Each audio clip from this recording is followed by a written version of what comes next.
Hello everyone, and welcome to a new episode of Gaming in the Wild, a video games podcast about games from the artistic, creative side of the spectrum, from indie to AAA. My name's John, I'm your host. I'm a journalist based out in Reykjavik, Iceland. And today, I've had a pretty good week for mail. Yesterday I took a little trip up to the post office to pick up some parcels. And I got a vinyl record. I was expecting a Sufjan Stevens album from the US.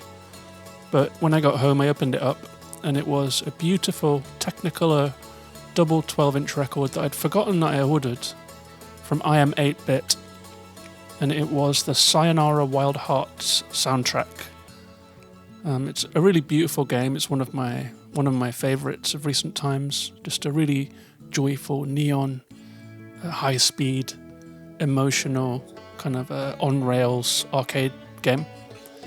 And the soundtrack is really just amazing. It's a kind of a Nordic synth pop record. Really cool. So I've been playing the Sayonara Wild Hearts soundtrack, and I've been dancing around the house to that. It's just beautiful. It's a beautiful thing to own. I'm a big fan of merch of that type.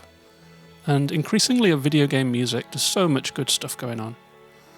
And as you can hear right now, the game that I'm going to talk about today has a great soundtrack too.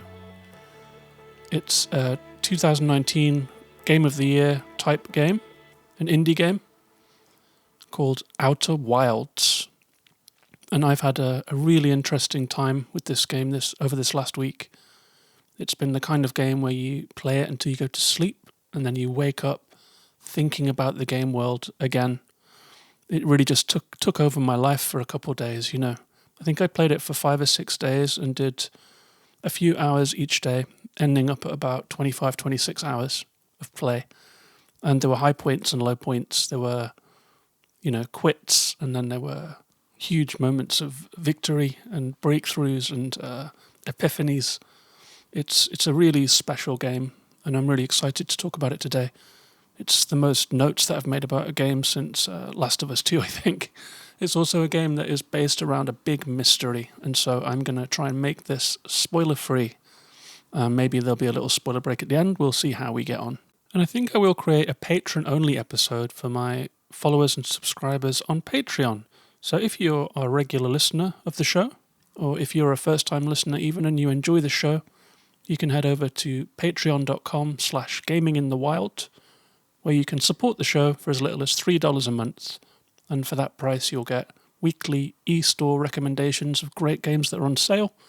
And you'll also get some extra patron-only episodes. It's really good fun. I'm really happy to be doing that. And it's a really great way to support the show if you're a listener. I appreciate every single person that signs up there. It helps me to get more games to talk about. Helps me to build a nice community around the show. We have a Discord server where patrons and friends just chat about what they're playing. It's really fun. So patreon.com/gaminginthewild if you're interested in that. And with that housekeeping out of the way, let's dive right in and talk about Outer Wilds.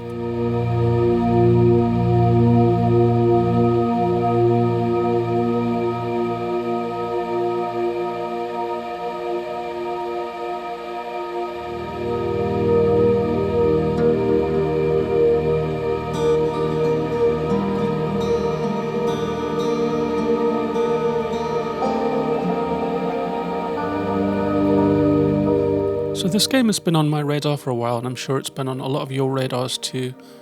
It was a bit of a hit, a cult hit in 2019. It's by Mobius Digital, published by Annapurna Interactive, and it has quite an interesting story of how this game came to be.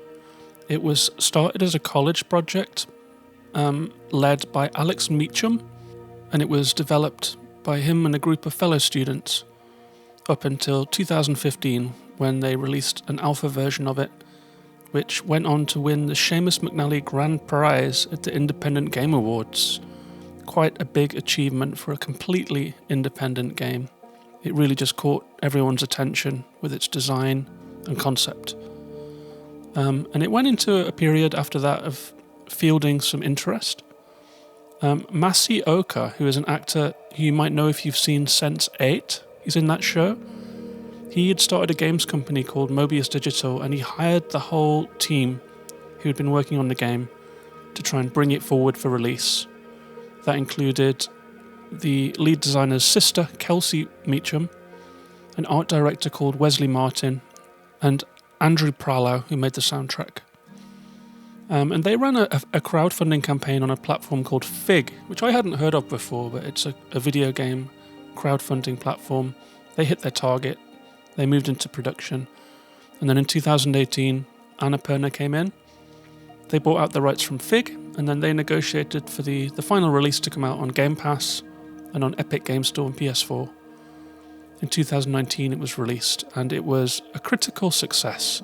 It won the BAFTA Award for Game of the Year, which puts it alongside games like What Became of Edith Finch, and God of War, and Uncharted, and Fallout 4, and Destiny, and let's see, The Last of Us. They've all won the best game.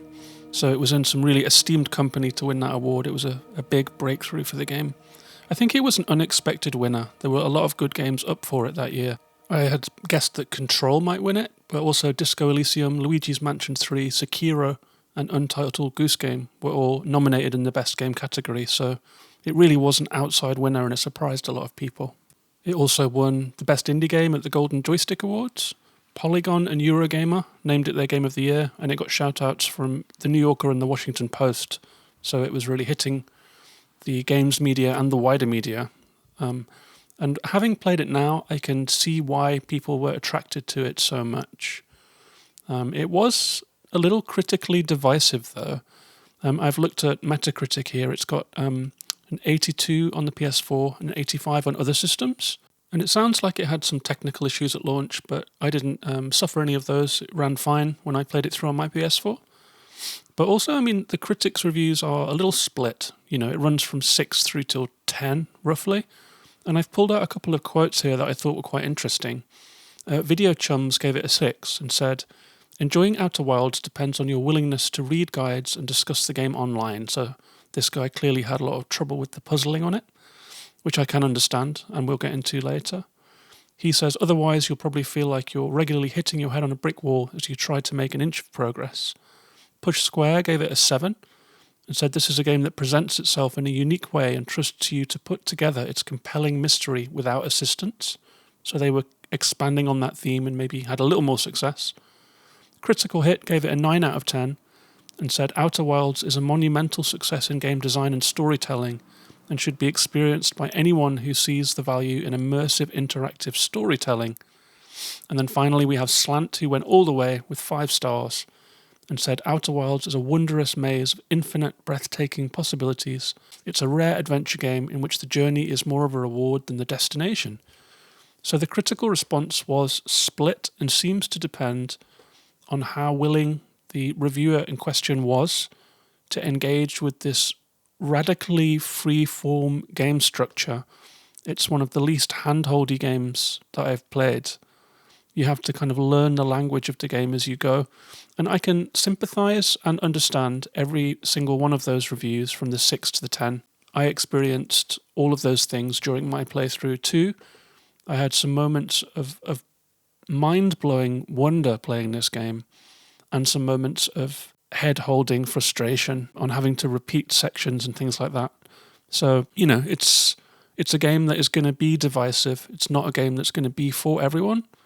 But I truly think that this one is worth learning and worth investing time into, because by the end of it, if you reach the end, I think it would be very few gamers who wouldn't come away with a really positive impression of the game.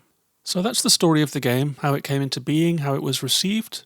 I will say at the start of this show that this is a complicated game, so I've kind of segmented my notes into a few different sections just so as not to get lost. So let's move on to how it begins and what the opening sequence gives you.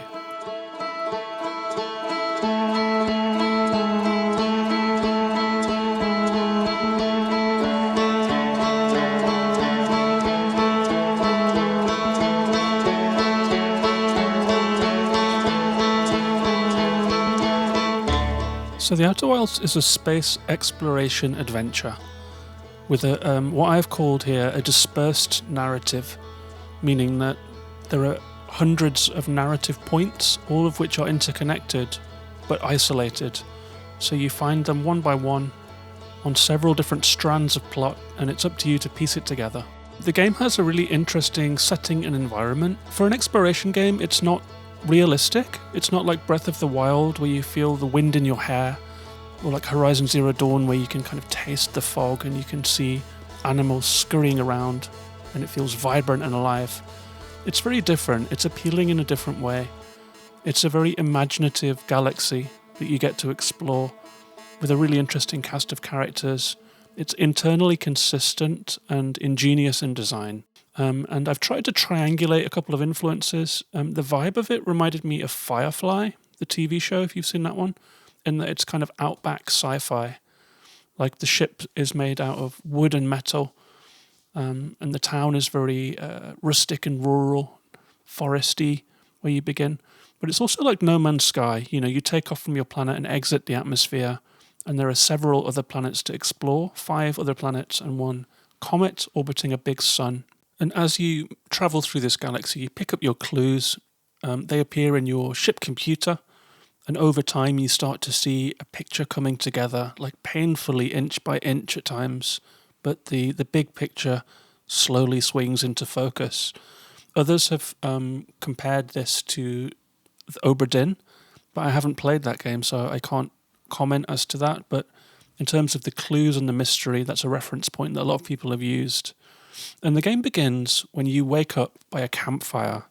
Kind of unusual for a space exploration game. And you look around, there's a guy roasting marshmallows, there is a wooden tower to your right, and there are trees around you, and it's nighttime. And you look up into the sky and see some celestial bodies orbiting a sun, different planets in the distance, and space debris flying around and things like this. So you're very much grounded when you wake up.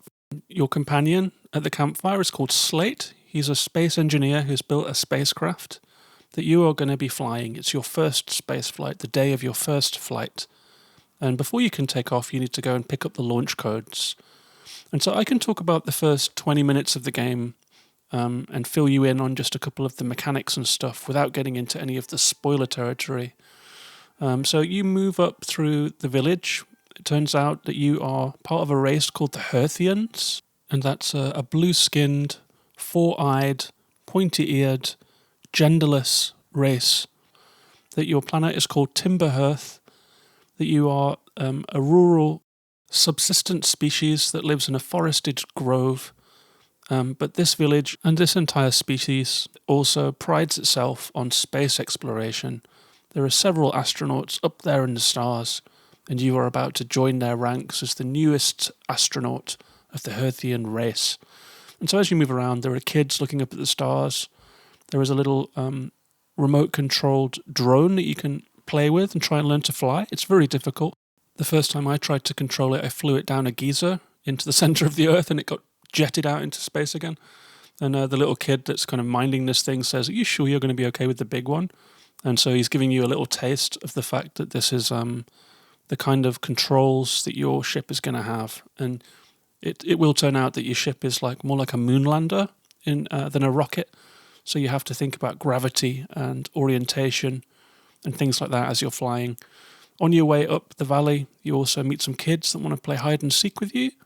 They introduce you to your sound scope, which is something that you can point in different directions and pick up signals. It's going to be very useful later in the game. You're also taught how to use your little scout, and that is a drone with a flashlight on it that you can shoot, take pictures with.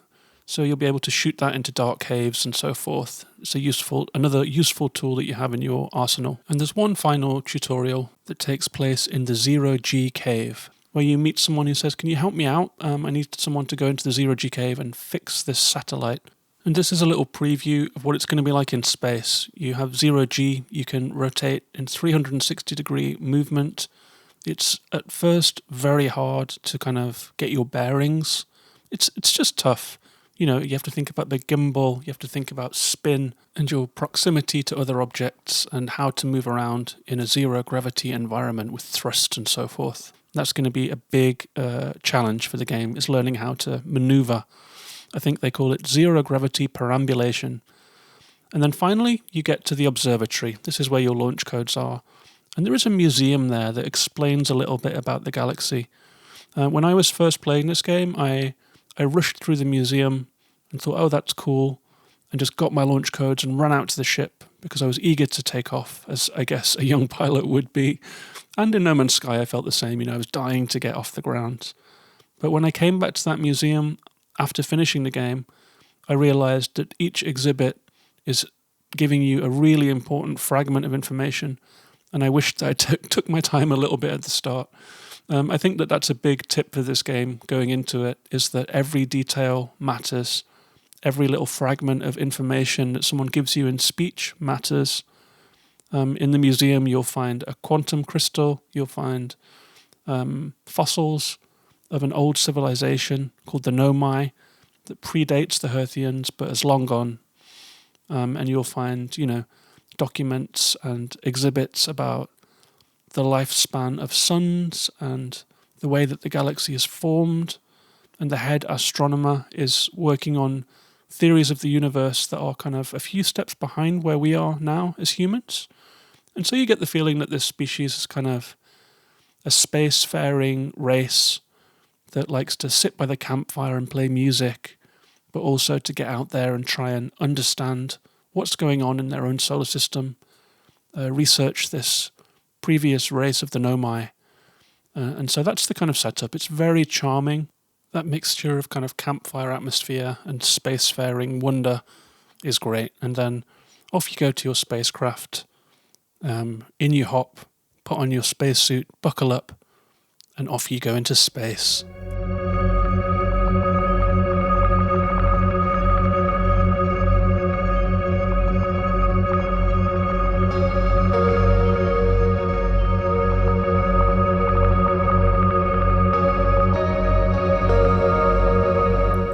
And where you go from here is really up to you.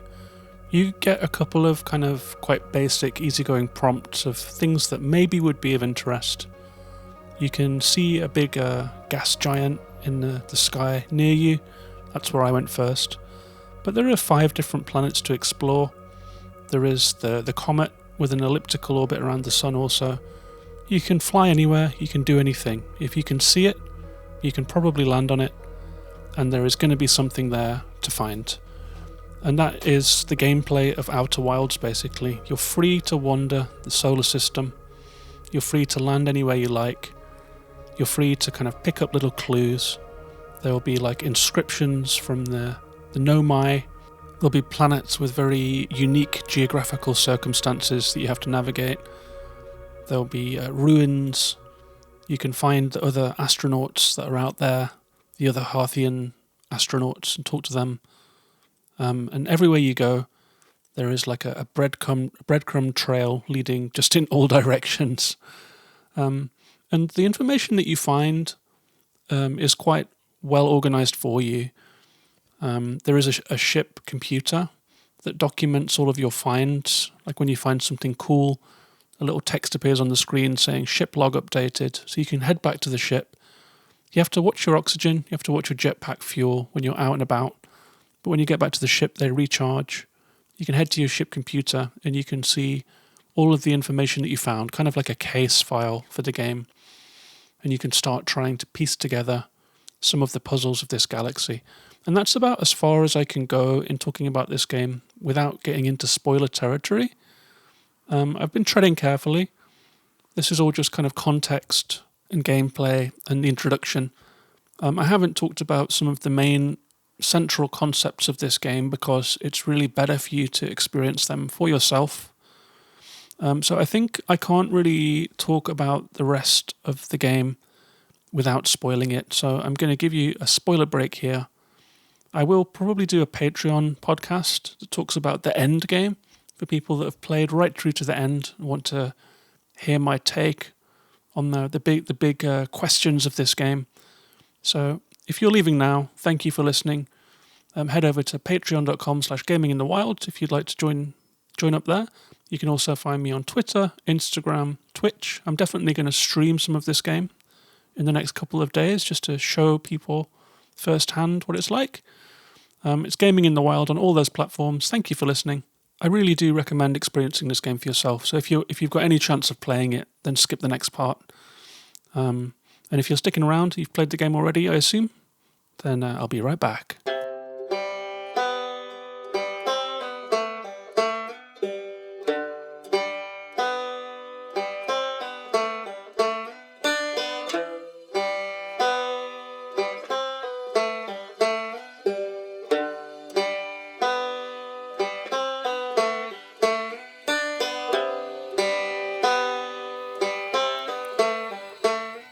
So the big issue that I've been skirting around in that opening segment is that after 22 minutes of gameplay in the Outer Wilds, final spoiler warning by the way, it's final.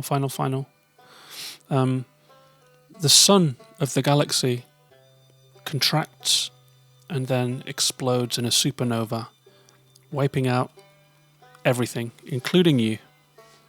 But you wake up after having a sort of a cut scene where everything that you did, all of your memories are kind of beamed back to you, and you wake up, you gasp, you're by the campfire again, you talk to Slate and say, I just died, and he says, you're lucky that I'm not giving you a psychological evaluation because otherwise you'd be a grounded pilot. So no one else seems to be aware that just happened, that the universe, the galaxy rather, just ended, and that you've come back. And understanding why that is happening is one of the main points of the game. And when you wake up, you see above you, it took me a few restarts to notice this, like with any attention really, but up in space, right above where you wake up, you see a kind of an event, you see an explosion, you see something shooting into the distance, like a blue object flies out of a spacecraft in the distance, and that spacecraft then explodes into pieces. And unraveling that is a good starting point. I think the first time I took off, I flew to Giant's Deep, one of the 5 planets. It's the gas giant. It turns out, in fact, to be a water planet, which is riddled with tornadoes and has some floating islands on it that you can explore. And I think my first death was not the universe exploding. I think I just smashed up my ship and died.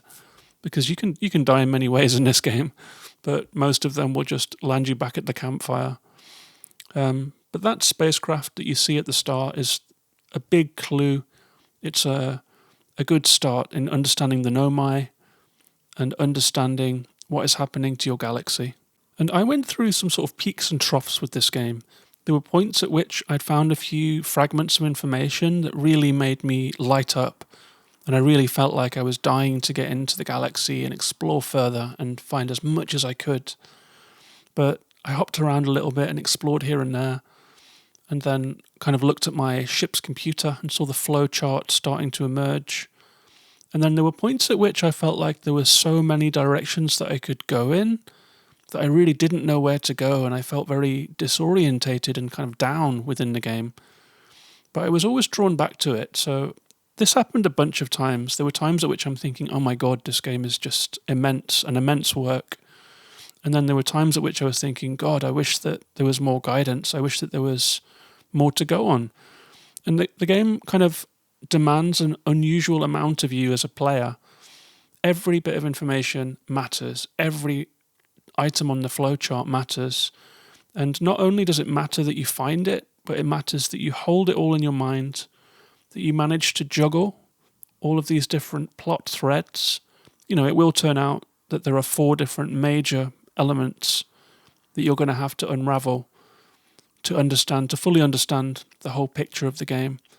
I said in one comment, I've talked about this online a little bit, in the Short Game podcast Discord server, I said that this felt like doing a cryptic crossword and a Rubik's Cube and a Sudoku all at once, because you're trying to figure out what's happening to the galaxy. You're trying to figure out why you're flashing back to the beginning of the game in a time loop.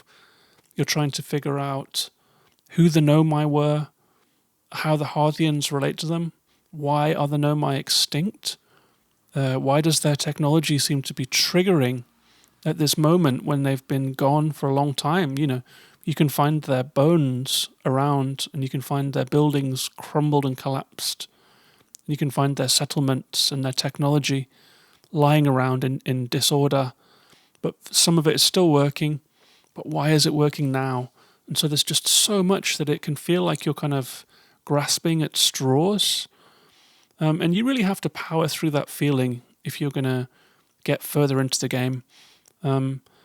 I, as a player, dislike roguelikes, and I dislike kind of games where you die a lot. And so that's the first hurdle. You have to get over the fact that you can be finding a really interesting location that you've just landed and discovered, and then you'll hear some sad music, and you'll know that your cycle is coming to the end and the sun's about to go supernova.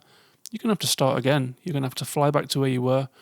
Some of those planets have a lot of features, and so even if they are quite small, it can take a little bit of orientating yourself to find the exact spot you were in. It's not even a given that you'll be able to fly straight there. You really have to get used to and learn the planets and all of their features. For example, a planet called Brittle Hollow. It's kind of a shell of a planet with a lot going on under the surface. And there are many features. There's a North Pole and a South Pole, an equator, which has different installations dotted around it. There are entrances into the planet that can be hard to relocate. And so the navigating of this time loop can really stymie your progress and cause some frustration. And this led to some real trouble for me, actually. There were points at which I knew what I had to find, and I was kind of circling buildings that didn't seem to have an entrance, and trying to get into them through subterranean routes that just turned into dead ends. And I really lost the thread and felt frustrated and defeated. And so, after I'd collected a large amount of information, I was missing a few major pieces. I actually resorted to going online and looking at guides. And I have to say, some of the solutions to these environmental problems I would never have found, I'm sure of it. I had been to the door, I'd stood on the doorstep, I'd looked at the way in, and I had just not perceived that there was a way through, given up on it, because there are so many alternate routes. It's a problem of Metroidvanias sometimes. If you come to a problem, there are two possibilities. One, there's a puzzle that you're not seeing, and two, you don't have the power to go through it yet, if you know what I mean. And in this game, not that you have to, you start with all the skills you're going to have, so it's not a Metroidvania at all. But there were times when I was looking at a puzzle and I was like, is this a puzzle or is this a dead end? The answer was usually that there aren't dead ends, but there are environmental factors that make it seem like there is a dead end. For example, if there is some ice on an astral body that orbits close to the sun, you're going to have to wait for that ice to melt to see what's under it. There is one planet where sand slowly drifts away to another planet because of gravity, and as the sand drifts away, it reveals structures. But as the structures are being revealed, on the planet that's receiving all of the sand, the deep caves are being filled. And so, from the heights to the depths, you're going to have to learn the rhythms of this galaxy. And that is a difficult process. It's not traditional gameplay. It's logical deduction and observation, keeping all of the plates spinning in your mind.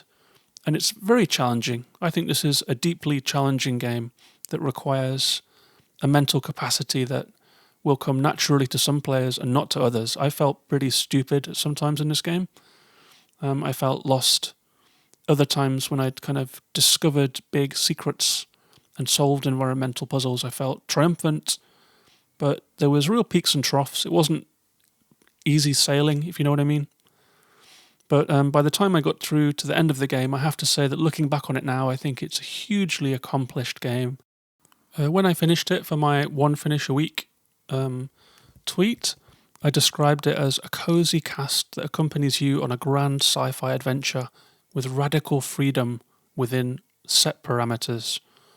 It's mind-bending, it's maddening, it's unashamedly complicated, but by the end, I can see why it won so many Game of the Year awards. And that's it. It's unashamedly complicated. It's kind of key. It doesn't hold your hand. It gives you all of the tools and all of the pieces that you're going to need, but perceiving of them is the hard part. Learning to think inside of this game world, this game galaxy. Learning to observe and to be patient and to re-explore and to try and deduce from environmental factors what you need to figure out. It's all really hard, really challenging. When it comes off and you feel good, it's great. Other times, yeah, it's like that reviewer said, it's like banging your head against a brick wall. So I would say it's good to have someone who's played through it if you're going to play through it, because they can give you hints without spoiling solutions. Sometimes you just need a nudge in the right direction, you know. If you can't get into the high energy lab, which was a very remote, deeply buried facility that's not easy to get into, there are various timed obstacles in your way. You need someone to just tell you that you're on the right track, maybe give you a little nudge, and then you'll be through. It feels much more satisfying to get a hint from a friend than to resort to a guide. So if you find yourself playing this game and you need a hint, then hit me up. I've pretty much 100%ed the game. I've knocked every question mark off my flowchart, and I have a really good idea of what the whole thing was about. And I have to say that the ending is spectacular. I'm not ashamed to say that I had goosebumps and tears in my eyes by the time the finale came around. So that's The Outer Wilds. That's half an hour talking about one game. It's kind of unusual for this podcast. But I hope you enjoyed hearing about my experience of the game. I had a really good time with it. I look back on it very fondly. I feel like it's a game that I will replay in the future, just because, in a few years when some of those mysteries and experiences and those planetary surfaces that are so wildly varied and such a beautiful art style, I'd love to come back to this game and play it again. Much like Breath of the Wild, it's a game that's just stunning and a true one-off. That's Outer Wilds.